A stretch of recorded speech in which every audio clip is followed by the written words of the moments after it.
तपाईहरुले मात्रै कुरा गर्ने न तपाई बसेर गर्नुस् भने हैन अब हामी गएर हुन्छ चाहिँ छलफल उसमा बसेर हैन तपाईहरु बसेर छलफल हुन्छ भन्छ तपाईहरु बसेर छलफल अरे यो त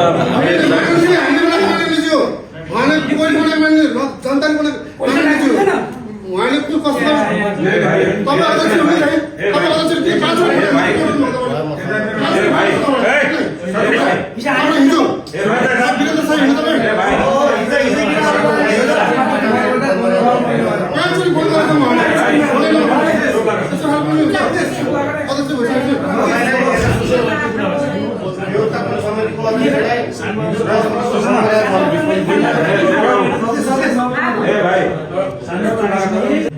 मैले गल्ती गरेँ भन्यो भने पनि कुनै सिस्टमबाट कारबाही प्रक्रिया मात्रै एउटा जाने होला हो गल्ती थियो थिएन मैले भन्न खोजेको कुरा के हो भने गल्ती थियो थिएन भन्ने कुराको अघि उहाँ कमसिंह दाइले भनेको कुरा उहाँलाई दिएको जति जति चाहिँ किनाराका साथीहरू छन् यी सबैको रेकर्ड कसले राख्छ त अब यो सबै जतिले अहिले हामीले यहाँ बताइरहेको छौँ नि यो कुराको कुनै एउटा टिम बन्यो बडी बन्यो छानबिन समिति बन्यो भने हो त्यसले ल्याएर फलानो डाक्टरले नियतगत रूपमा वा काम गर्दै गर्दा कुनै यस्तो यस्तो खालको त्रुटि भेटिएको हुनाले यति जरिवाना यति जेल वा यति क्षतिपूर्ति यति भन्ने कुरा त्यो सिफारिस कसले गरिदिन्छ भन्नु खोजेको मैले कुनै चाहे त्यो हस्पिटलभित्र बनाऊ चाहे बाहिर बनाऊ मन्त्रीजीले यो कुरा बुझ्नु भएको छ तपाईँहरूले यो कुरा बुझ्नुभयो उहाँ दोषी हो कि होइन भन्ने कुरा जसरी एउटा अपराध गरेको मान्छेलाई अदालतले करार गर्छ यो हो यसले यसो गरेको हुनाले प्रहरीले बुझुर्ग गर्छ सरकारी वकिलले मुद्दा लिएर जान्छ अदालतले जसले फैसला गर्छ यसको प्रक्रिया के त अहिले उहाँले भन्नुभयो मैले गल्ती अब उहाँले कसरी गर्ने कारबाही अब घिसाएर लगेर वा पुलिसले कोही न कोही जिम्मा त लाउनु पर्यो ल जानुहोस् त्यसो उहाँले गल्ती गरे भयो भन्ने त्यसो भए भन्न खोजेको कुरा के हो भने उहाँ यहीँ हुनुहुन्छ तपाईँहरू सबै यसमा बसौँ हामीलाई पनि चित्त बुझेको डाक्टरहरू कोही कतै शङ्का लागेको छ भने पहिला राखौँ त्यस्तो उहाँ डाक्टरले हाम्रो पक्षमा उहाँले सबै पत्ता लगाइदिनुहुन्छ भन्ने लाग्छ भने सबै रिपोर्टहरू राखौँ तपाईँहरू सबै वरिपरि बसेका सबै साथीहरू सम्बन्धित ठाउँमा एउटा बयान दिउँ त्यसले एउटा छानबिन गरेर उहाँले गरेको कमी कमजोरी र बदमासी मैले उहाँलाई बदमासी गर्नु भएको छैन भनेको छैन उहाँले कहीँ कतै कमी कमजोरी गर्नु भएको छ भने पनि त्यो पत्ता कसरी लाउनु त ए यहाँनिर कमजोरी भएर छ तपाईँलाई अघि भनेको जस्तो त्यो मेडिकलबाट त्यहाँबाट औषधि किनेको थियो बुझौँ है यसलाई त्यो मेडिकलको औषधिलाई पनि ल्याएर राखौँ त्यसमा यो औषधि किन चलाइस् भनेर त उहाँलाई त बुझेको मान्छे पहिले त रिसर्च त्यो अध्ययन त गरिदिनु पर्ने होला नि अब अहिले हामीले यहाँबाट उहाँले मैले कमजोरी भएको थियो के कमजोरी भएको थियो म आउन ढिलो भयो भनिदिनु मानिदिनुहोस् के कमजोरी भयो त भन्दा म आउन ढिलो भयो वा म अलि पहिला आएको भए हुन्थ्यो कि म टाइममा पुग्न सकिनँ वा कुनै कारणले म बाटोमा आउन ढिलो भयो हुनाले बिरामीको डेथ भयो मैले टाइममा उपचार गर्न सकिनँ वा यो औषधि ठाउँमा यो अब त्यो सबै कुराको पनि रेकर्डबाट एउटा कुनै माइनिटिङ गरेर कारबाहीलाई सिफारिस त गर्नुपर्ने होला लिगली कुरा त्यही हो लिगली कुरा त्यही कमजोरी छ उहाँले कमजोरी गर्नु भएको छ भने आत्मदेखि रियलाइज गर्नु पर्यो के एउटा भन्ने माने तपाईँ पनि जनप्रतिनिधि हुनुहुन्छ मैले भनेको रियलाइज त उहाँलाई गराउँला के तर मैले भने हामीलाई त क्षतिपूर्ति चाहिएको छ न्याय चाहिएको छ उहाँले गरेको बदमासी वा कुनै कतै अपराध छ भने त्यसको सजाय चाहिएको छ हामीलाई त तर त्यो कुरा पनि कसले भन्दैन त्यसले कसैले लिखित रूपमा यसले यति यति उसमा चाहिँ यो त्रुटि भएको हुनाले यो हस्पिटलमा डाक्टरको लापरवाही बापत हुने कारबाहीको यी कुराबाट उहाँलाई कारबाही गरियोस् भन्ने सिफारिस कसले गरिदिन्छ उहाँलाई त भन्नुभयो त मैले कमजोरी भयो भन्नुभयो भने अनि कसरी कारबाही गर्नु त्यही सोपरमा त तपाईलाई बसाल्नु हो यही तपाईँ हामीलाई भन्नुहुन्छ भने अब ठिक छ थोरै रिक्वेस्ट हालेर हेर्ने मान्नेजी तपाईले सम्मानजनक तरिकाले मैले के बोल्यो भने यही विषयलाई यही सलोली तरिकाले गएर यसलाई प्रक्रियामा जाउँ भन्नु खोजेको मात्रै हो कि हल्का हजुरले के भन्नु खोज्यो भने त्यो डाक्टरलाई कुटेर निक्लिन्छ डाक्टर कुट्ने কথা हामी हिजो कुट्थ्यौँ त मैले जे गतिविधि देख्यो यसो नगरौँ मात्रै भने मैले जे गतिविधि देख्यो जहाँ पनि यो नगरौँ भन्नु खोजेको त्यसैले के हो भने मैले तपाईँ पनि बस्नुहोस् हामी पनि बस्नुपर्छ भने बसौँ त्यो टिममा अर्को कोही डाक्टरहरूको कोही राख्नुपर्ने टिमहरू छ भने पीडितमा राखौँ बयान सबैले दिउँ त्यहाँ के भएको भन्ने कुराको चाहिँ त्यो सबै कुरोहरू गरौँ। त्यसमा मेडिकल के अरे तपाईँ बिरामीको बडी पनि हेरौँ, त्यो पोस्टमार्टम गर्नुपर्नेमा अझै हाम्रो डाक्टर पनि त्यसमा सहभागी गराउनु पर्नेछ भने हेरौँ त्यहाँभित्र के भएको छ। अनि तपाईँले चलाएको औषधिहरू पनि हेरौँ त्यहाँभित्र के उसमा भएको थियो। र तपाईँले दिनुपर्ने बाहिरी बयान पनि औषधि ल्याउनु जाँदा फलानुले यसो भन्थ्यो, यहाँ ल्याउँदै गर्दा उहाँले आएर ढोकाबाट मबाट त्यसको चाहिँ केही छ भने सम्बन्धित दिने ठाउँमा दिउँ भन्ने।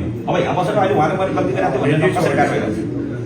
होइन, उहाँले भन्नुभयो त मेरो गल्ती थियो र अब कसरी त्यो त के अरे होला, अब पुलिसको जिम्मा लाउन हामीले ल उहाँले कारवाही गर्नु पनि लिएर जानुहोस् भनौँला। तर त्यहाँ पनि त फेरि तपाईँले बयान त दिनु पऱ्यो पुलिस कारवाही किन बचाउनु भएन भन्न सकिँदैन। तपाईँले सकिँदैन। 6 महिना बाल अस्पतालमा राखेर अस्ति भर्खर हामीले निकालेर लिएर आएपछि तपाईँहरूले प्रयास गर्नुपर्ने हो। छुट्टै बिरामी मारिहाल्नुपर्छ भन्ने तपाईँको इन्टेन्सन पनि केही कुनै रेसिपी कुनै त्यस्तो चाहिँ दुश्मनी पनि केही छ जस्तो मलाई लाग्दैन। जतिसक्दो तपाईँ आफूलाई उत्कृष्टै डक्टरको रूपमा त प्रस्तुत गर्न त चाहनुहुन्छ। सबैले फिल्डमा खटेको प्रहरीले होस् चाहे डक्टरले होस् चाहे कुनै पनि काम गरिरहेको साथीभाइ नीतिगत रूपमा कहीँ नियतगत रूपमा त्रुटि नदेखिँदासम्म चाहिँ कसैमाथि जाइ लाग्नुपर्छ भन्ने लाग्दैन। यहाँ आउँदै गर्दा अहिले सामाजिक सञ्जालभरि म अर्को पनि आरोप दिइरहेको छु। अस्ति मात्रै म सिन्धुलीको एउटा घटनाबाट आएँ, त्यहाँबाट प्रहरीको हिरासतमा मान्छे मऱ्यो।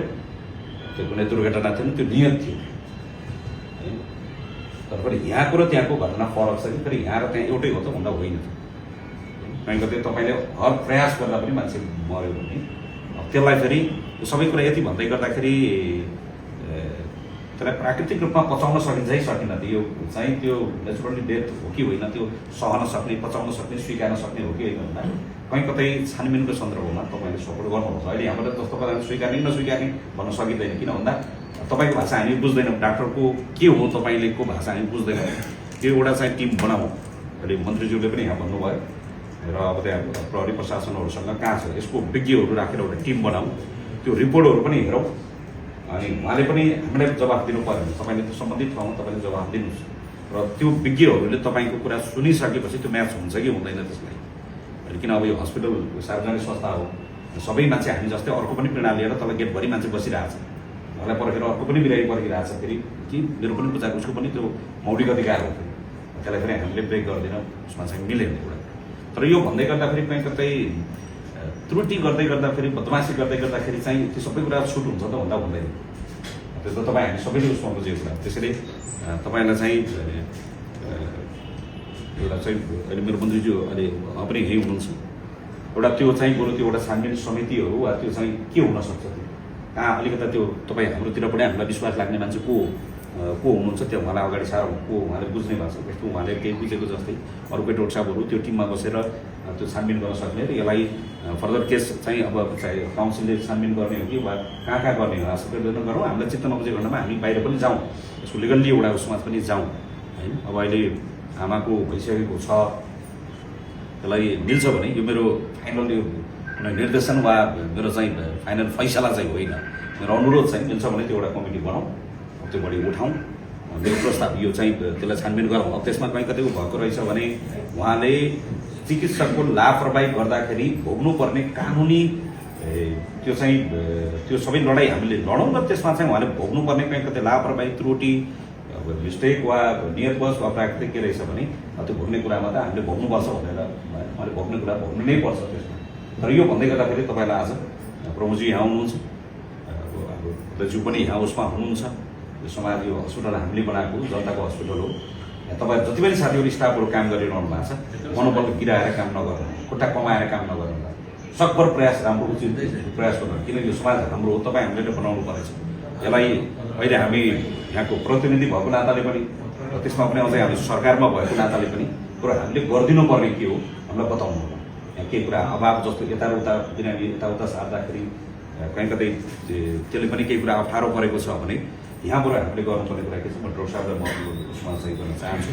मेरो प्रस्ताव चाहिँ के हो भने मन्त्रीज्यू पनि यहाँ हुनुहुन्छ, एउटा टिम एउटा बनाऊ जसले उहाँले गरिरहेको ट्रिटमेन्ट त्यहाँ भइरहेको रिपोर्टहरू खाइरहेको औषधिहरू ती सबैलाई यसरी हेरौँ। जतिसुकै राखे पनि अब त्यो लास अब जति अध्ययन गरे पनि फेरि प्राकृतिक रूपमा उसलाई बिउताएर ल्याउन त सकिँदैन। त्यसो सकिँदैन भने अब हामी यहाँ छँदैछौँ, गरेको मिस्टेक कमजोरी कहीँ लुकाउने छुपाउनु भन्ने उसमा हुँदैन। यदि अब त्यो हुन्छ भने एउटा समिति बनाएर भन्दा पनि हामीलाई विश्वास लागेको उसले त्यो कुरा बुझिएको छ भन्ने लाग्छ भने होइन, क्वेसन नगरौँ। उहाँले क्वेसन गरेर मैले भन्न खोजेको कुरा के हो भने अब उहाँलाई ऱ्याखी उसलाई गरेर त स्वीकार भनेर उहाँले दिने के हो होइन, यो क्वेसन